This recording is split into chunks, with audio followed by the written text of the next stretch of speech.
Hello, hello, JJ DiGeronimo here, and I'm with my dear friend Sharon Ashcraft.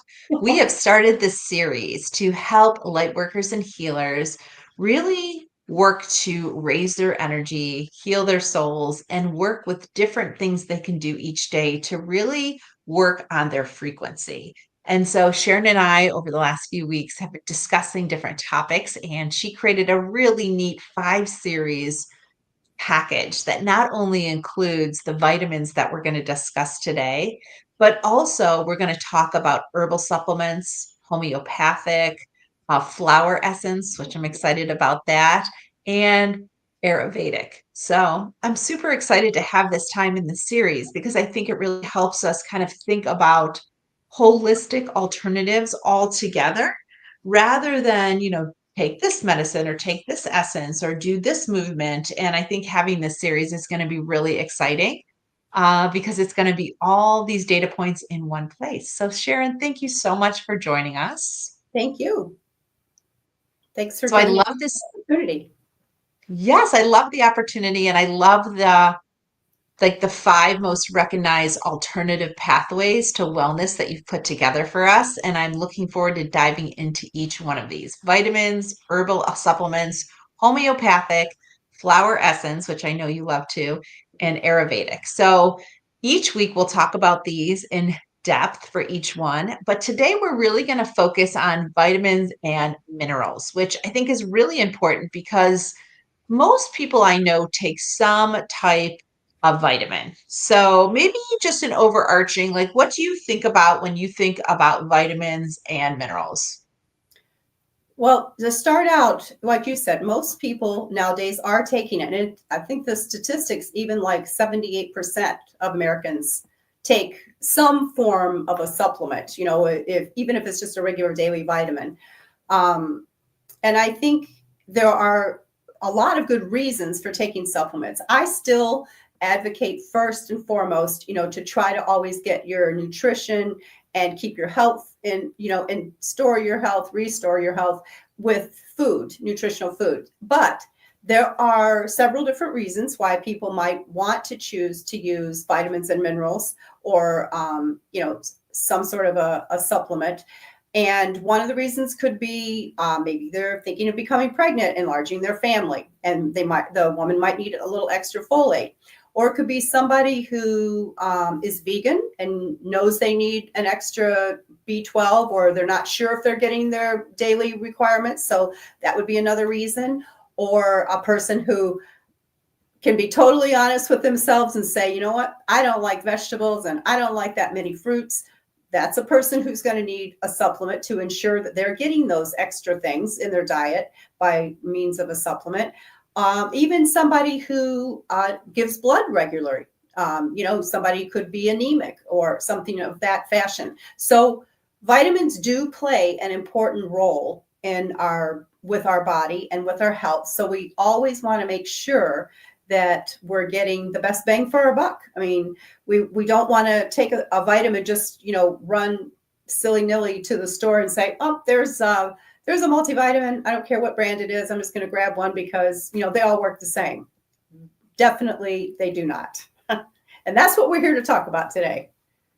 Yes, we are. They do not. So a multivitamin is not a multivitamin is not a multivitamin. So you've told me so many times about synthetic or food-based supplements. So how would one even know how to even go about buying a vitamin? Because like if you just buy B12 or zinc or D, any of those, right? There are so many options. So like how do you even know where to start?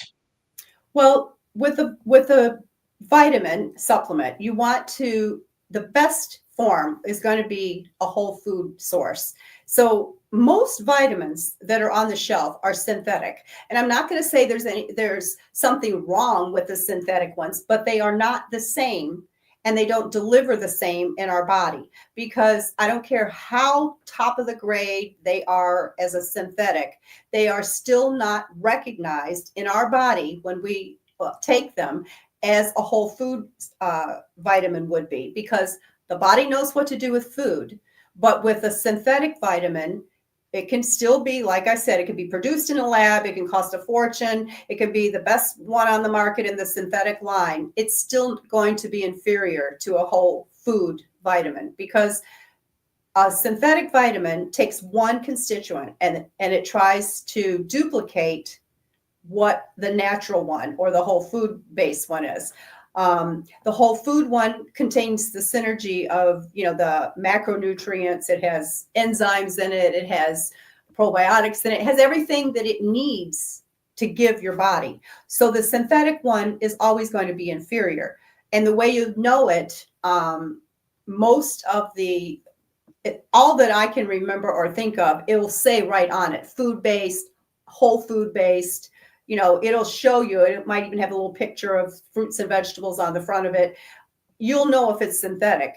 And then if you want to get real specific, like if you're taking, like, for instance, vitamin D, you can look on the package and it will say DL, so DL alpha, and that one is a synthetic one because it has those DL in front of it. The regular whole food source will not say that. So there's like a little, okay, no, that looks, I don't see any DL. So look on the back and see what it says on the back. See if it says DL dash alpha tocopherol. If it does, then it's synthetic. I'm not sure if I can see that. No, it looks like that one is fine. Oh no, wait. Yeah, it looks like that one's fine. I can't see it for sure without, because there's a little bit of a glare, but it looks like that one's fine. You'll know because it'll state it on it. But like, for instance, like I'm saying, the multivitamin especially, it'll say whole food source. You want to look for that whole food source so that you're getting the macronutrients, the micronutrients, your enzymes, your probiotics, everything's right in there. You're looking to see what yours says? Okay, so that's a little different because, oh yeah, that company is a good company, but that is not a specific multivitamin. That's more of that's something good that you brought that up, because also besides multivitamins, we also, another reason to take supplements is because maybe we have something genetically that, has been given to us where it could be like a heart issue or, gastro issues, whatever. So we might be also taking a certain supplement that is geared towards an issue that we don't want to end up with. It's in our family history. So that is another big reason that a lot of people take supplements. I can't hear you. You're on mute. Where would you see this AL? Would you see it on the front of it or mostly on the back? It's DL, and it only applies to vitamin D. Oh, I got it. Okay. So my vitamin D doesn't have it, which is great. Yeah. Okay. And then this is something I take a lot too, which is the B complex. Okay. That one, I mean, I'd have to look. It's really hard for me to see it. Yeah, I'll have to tell you. Yeah, yes. I feel like you would know because, yeah, it would be, you'd have to look at the ingredients, like where where it comes from. But we can talk about that later. That's just like in general for a vitamin D. If you're taking a vitamin D and it says DL in front of it, it means it's synthetic. It shouldn't say it's a whole food source. There's just different ways. Like I said, if it's a multivitamin, it will say food source or whole food source on it. So that way, that all, and plus if you look at the ingredient list, it'll say, it might be cranberries, broccoli, wheatgrass. It might have all those things. So that your source is coming from straight from food. It's not produced in a lab. Because like I said, the lab ones can be very good, and they're definitely better than, a less expensive one that you might find in the grocery store that has a lot of fillers or excipients. And that's something else that we should talk about is, so many vitamins contain a huge list of excipients. So my thing that I pick on all the time is Centrum. They're easy to Yeah. pick on because, people go, especially older people will go, they're counting their dollars, and I understand that. And they go to the grocery store or the drugstore and they pick up a Centrum because it's a popular brand. And, they think, okay, I definitely know I need a multivitamin. So I'm going to take this Centrum for, say, $10. I don't even know for sure what they cost, but a couple years ago, it was like $8.99. So I'm assuming it's at least $10 now. Bad choice, because they contain 18 to 20 excipients, such as talc, yellow dye, blue dye, aluminum, Yeah. all these different things that if you think about it logically, it's like, okay, what part of the body does aluminum benefit? What part of the body does yellow dye benefit? It doesn't. So we don't want to buy something because it's inexpensive that's completely inferior and also is going to cause our body harm because it's going to settle somewhere in our system. And you switch over and you look at the whole food source. And, I have had this question so many times. It's like, well, why should I spend $30 or $35 on this whole food source versus the Centrum for 10? Like I said, we already went over the negatives for the Centrum. Now, with the whole food source, you are getting straight vitamins from straight, the probiotic, the macro, the micro, Yeah. all those things, and it's coming directly from food. So the body knows exactly how to assimilate it, exactly how to break it down, and it's going to do the job for you. So if a person was really worried about the budget part and needed to stay within that $10 range, they would still be better off to spend the $35 and take it every 3 days. At least when they took it, their body would be getting top of the line premium vitamin versus all these things that are actually going to cause harm to the system.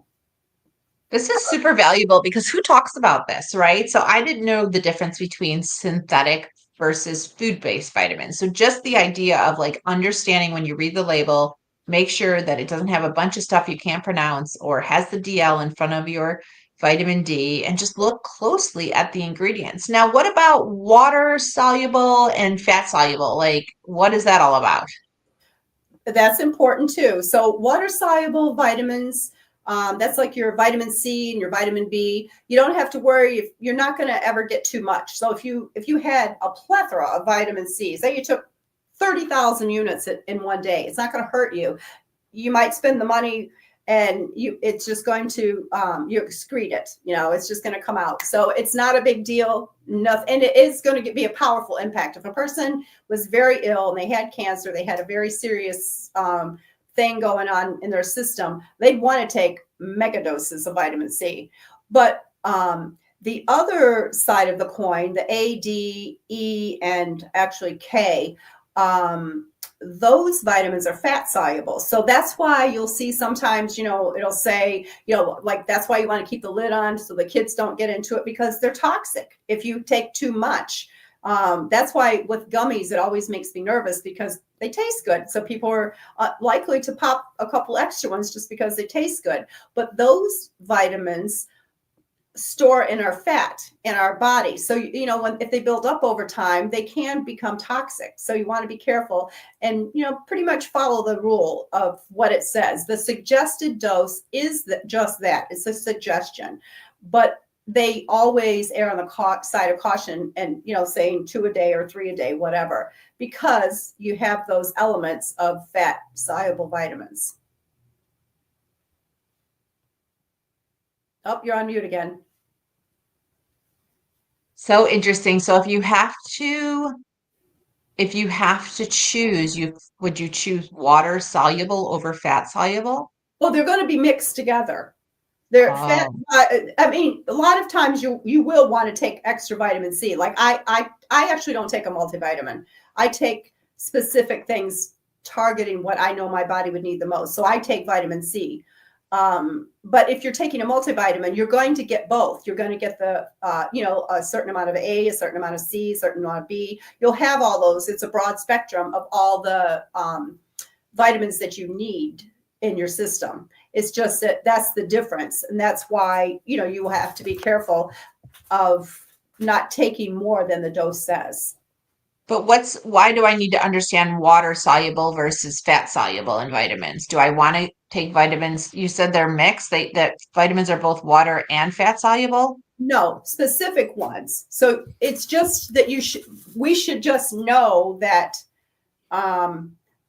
the difference between the water and the fat soluble, because like I said, if you're taking a multivitamin, you're going to get fat soluble vitamins in that. You're going to get water soluble. But if you want to take extra C, that's totally fine because it's a water soluble. So you can take your multivitamin, but you can also take a separate vitamin C if you're sick or you're worried about your immune system during the fall or winter or whatever, or during flu season. So it's just good that you just need to know that you can take extra C or B for that matter, because B helps with stress, but it's the other vitamins that you don't want to add on in addition to your multivitamin.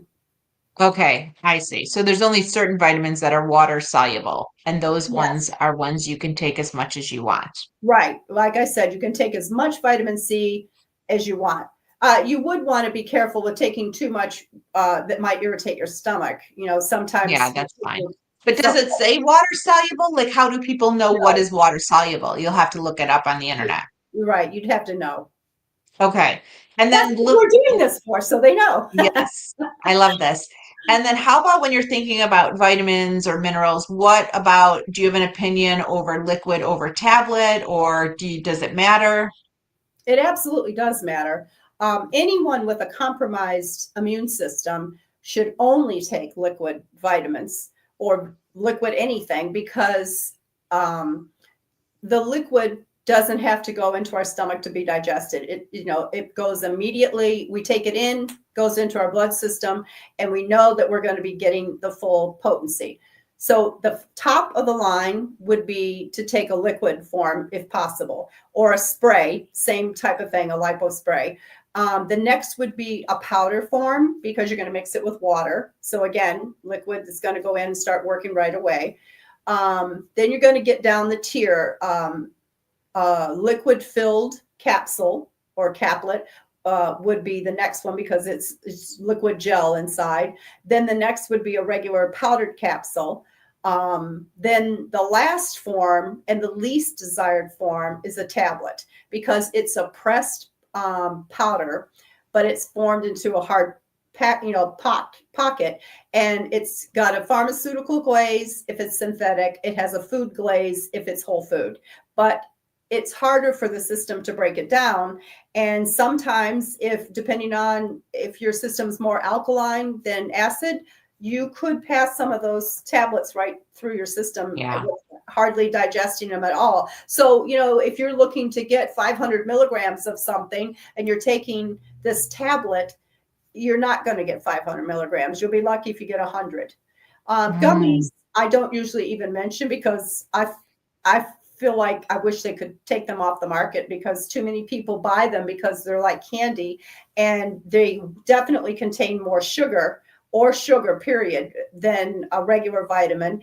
And they have the gelatin and everything. They're just not a healthy option. I mean, I guess if that's the only thing that you're going to take, then I guess it would be better than nothing. Interesting. This is so mind-blowing, because I should know this, and I don't know a lot of these things. And so I know a lot. I obviously take a lot of vitamins, different vitamins. With your help, you've really helped me get on the path of like, what vitamins should I be taking when. I'm definitely doing the coconut oil swishing that pulls out the oils from our teeth. So I appreciate that. I'm taking the iron supplement you mentioned a couple episodes ago. So I appreciate that, mega food. And but like, what is minerals? Like, I don't understand, like, a vitamin and a mineral. Like, are they essential? What are minerals? And like, how does it supplement or heal, or how is it part of the process? Well, minerals are definitely important for like our electrolytes, to refuel our system. And there are major minerals and there's trace minerals. And in the major minerals, you're going to have like your calcium, phosphorus, magnesium, sodium, some of the basics. And, like each one of those, if you broke it down, like, calcium's good for our heart. Magnesium's even good for our heart. And, phosphorus is good for like bones and teeth. I mean, you have major minerals that we need. And usually your vitamin is a vitamin and mineral supplement. So, you usually get both. And then trace elements, you can have iron, iodine. There's a list, and those are always found a smaller amount because we don't want to have too much iodine in our system or too much zinc in our system, but they're still important minerals, trace minerals. And again, you will get that in a vitamin and mineral supplement, a daily multi. Will have both vitamins and minerals. So they're both important to maintain a healthy body. But one thing I do want to mention before I forget, if you are taking a vitamin supplement, and so many people take it in the morning, and it's important to get off to a good start. And if you go to work, you don't have time to lug all this stuff with you. But the biggest mistake people make, and I see it all the time, is here we go, vitamin supplements, have my coffee. Big no, because the caffeine in your coffee or your tea, whatever it is, the caffeine binds to the minerals and pulls through your blood system all those minerals and stuff that you're taking, which means you 100% are not getting whatever it states on there. 300 milligrams, nope. 200 milligrams, nope. So don't drink the coffee. Now, it says you should have 1 to 2 hours in between. And most of us don't have time, if we're getting up in the morning and if we even get to have the coffee or, get to have breakfast, we're not going to have hours in between, at least 30 minutes minimum. If you can't do that, then my suggestion is take the vitamins in your purse or your bag or whatever and take it with your lunch, because you just don't want and you do want to take it with food. Almost all vitamins will tell you to take it with food. You don't want to do it with your coffee because there's no point. Don't waste your money. Wow. Who knew? That's what I would say, Sharon. Who knew all the things you should keep in mind when you are selecting your vitamins? And, And it's there's simple. not a It really is simple. Once you know it, it's very simple to do. It's simple for you. I'm going to say it's simple for you. People hearing this for the first time are like, wait a minute. Now I got to worry about like synthetic versus food based. I have to think about water soluble, soluble. I have to think about tablets versus liquid. And I think if you visit, a lot of people do buy food and vitamins and things on Amazon and other apps. Like go to your local Whole Food vitamin store, even go to Whole Foods vitamin section, work with someone like you were for years. Sharon worked in the vitamin and herbal section of a grocery store, and she also had her own vitamin and whole food health store, independent store. Go to your independent stores, work with the people at the stores. They can help you pick the right versions. Many of the other episodes we've actually hosted, we include links to many of the products that Sharon uses. So it's coming right from her cabinet to yours. And if you have any questions, reach out to Sharon directly. Her contact information is below through her Facebook page. She's always she answers questions all the time. And she has one-on-one sessions if you feel like you really need some time and energy to kind of get your vitamin and mineral cabinet and taking up to speed. So I feel like you are not alone if this is definitely, created some questions, but also some opportunities for you to say, you know what, I do need to get my vitamin regimen in order. Sharon's an excellent resource to help you do that. Oh, thank you. I love it. I'm already looking forward to talking about herbal supplements next time. So be sure to mark your calendars. We have it up for the next session. We're going to jump into that. And as we mentioned, this is a 5-part series. So feel free to list your questions or comments below, and we will take a look at those before the next session and answer them if it makes sense, or reach out to you directly. So with that, Sharon, thank you so much for joining me. Well, thank you for having me. Oh, I love these sessions. I'm learning so much, and I really am changing the way I go about my days because of these sessions. So, if this is your first one you've heard, go back and listen to the other episodes. There is a wealth of knowledge that you can start incorporating right away. So, Oh, thank you, Sharon. well, thank you, JJ. Have a wonderful day, everyone. You too. Bye bye.